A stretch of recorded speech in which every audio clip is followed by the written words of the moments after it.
60,000 বাহিনীর সঙ্গে 60 জন মুসলমান দৌড়ায়া গেল যুদ্ধ করার জন্য।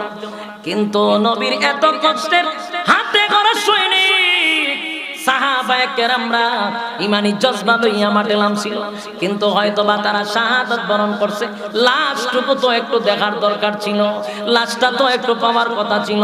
কানতে কানতে উনি সামনের দিকে আগাইলেন। হঠাৎ করে তাকায়া দেখে একজন ব্যক্তি দূরে কোথাও দাঁড়িয়ে আছে। উনি পাগলের মতো ওনার কাছে গেলেন, গিয়া তাকায়া দেখে উনি হলেন খালিদ বিন ওয়ালিদ। চিৎকার দিয়ে কোন আল্লাহু আকবার। একটা জবান বন্ধ রাখবেন না, ইমানি আওয়াজ দিয়ে বল আল্লাহু আকবার।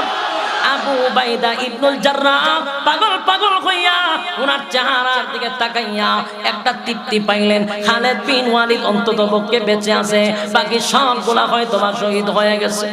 খালিদ বিন ওয়ালিদের সঙ্গে গিয়া বলে, খালিদ, এত বড় যুদ্ধের ময়দানে সবাই শহীদ হওয়ার পরে তুমি হয়তো বা বেঁচে আছো, আল্লাহর দরবারে শুকরিয়া আদায় করি। আসো তোমার সঙ্গে পরে কথা হবে।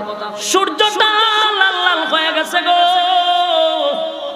আসরের নামাজের টাইমটা চলে যায় চলে যায় চলে যায়। আসো না, যুদ্ধের কারণে হয়তো বা নামাজটাও পড়তে পারো না, আগে নামাজটা শেষ করি, এরপরে তোমার সঙ্গে বিস্তারিত কথা হবে। খালিদ বিন ওয়ালিদ আবু উবাইদা ইবনুল জাররাহর দিকে তাকাইয়া মুস্কি হাসি মাইরা কয়, ও সেনাপতি সাহেব, কি মনে করছেন